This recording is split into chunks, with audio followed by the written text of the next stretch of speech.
जब भारत में अटल बिहारी वाजपेयी की सरकार थी तो कारगिल का युद्ध हुआ था। वो पाकिस्तानी उग्रवादी अपने ही भारत में घुस करके जहाँ तहाँ पहाड़ की चोटी पर कंदरा बना बना करके, बंकर बना बना करके, छिप करके सारे हथियारों को रखते थे और वहाँ से वो नीचे के सबको देखते थे। हमारी फौज नीचे और वे सारे उग्रवादी बंकर बना बना करके पहाड़ की चोटी पर जहाँ तहाँ हथियार ले ले करके। अब ये हमारी फौज वहाँ तक पहुँच नहीं पाए, जा नहीं पाए। यहाँ से हथियार चलाए भी तो उनको लगे नहीं, वो बंकर में घुसा हुआ है, हथियार लेकर के है। वो प्रहार करता था तो हमारी फौज मरती थी, उसके प्रहार से हमारी फौज मरती थी। बहुत फौज मर गई थी उस वक्त।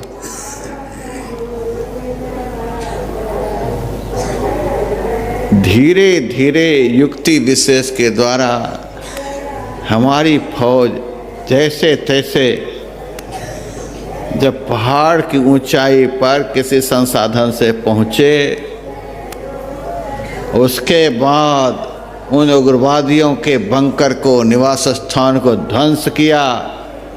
तब जब हमारी फौज उनको ढूंढना शुरू कर दिया, सारे उग्रवादी के बंकर ध्वंस हो गए, सारे उग्रवादी धराशायी हो गए।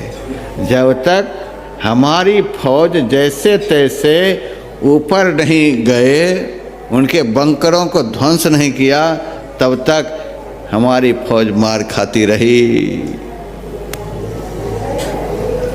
हम तो हर बात को अध्यात्म की दृष्टि से देखते हैं। ये नौ द्वार क्या है? ये असुरों का बंकर है।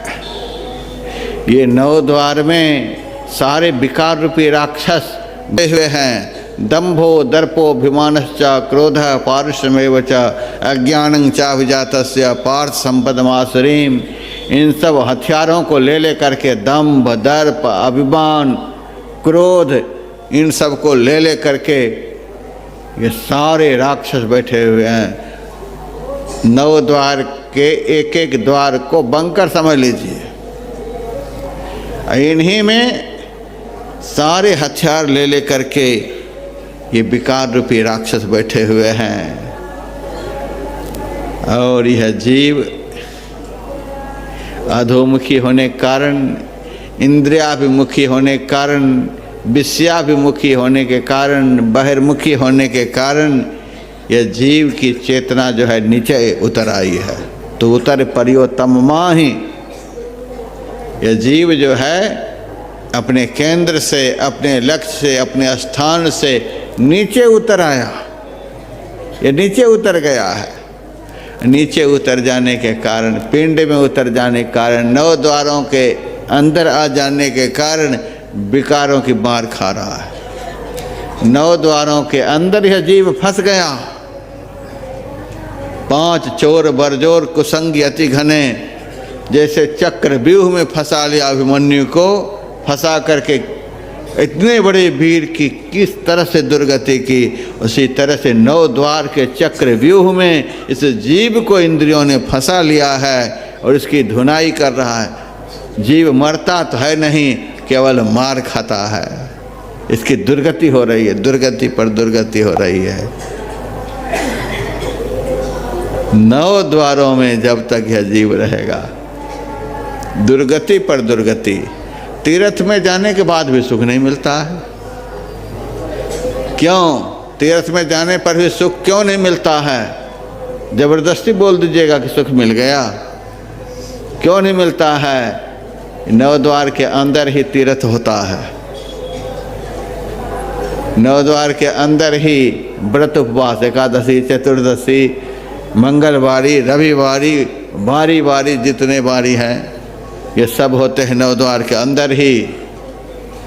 बाहर के मंदिरों का दर्शन पर्शन भी होता है नौ द्वार के अंदर ही।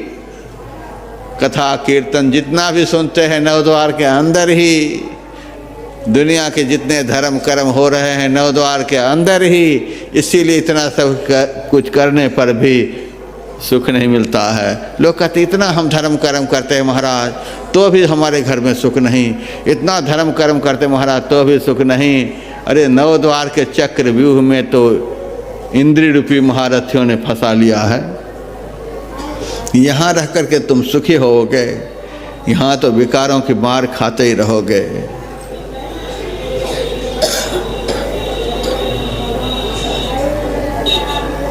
इनसे ऊपर उठना पड़ेगा। जैसे हमारी फौज जैसे तैसे युक्ति विशेष के द्वारा जहाँ ये उग्रवादी बंकर बना बना करके रह रहे थे उनसे भी ऊपर पहुँच गए। जब हमारी फौज उनके ऊपर पहुँच गई तब मार मार करके सबको भगाया।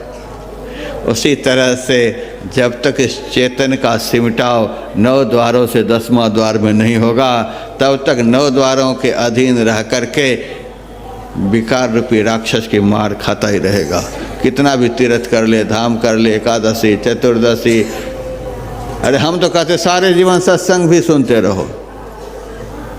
ये सुनने की बीमारी हो गई है।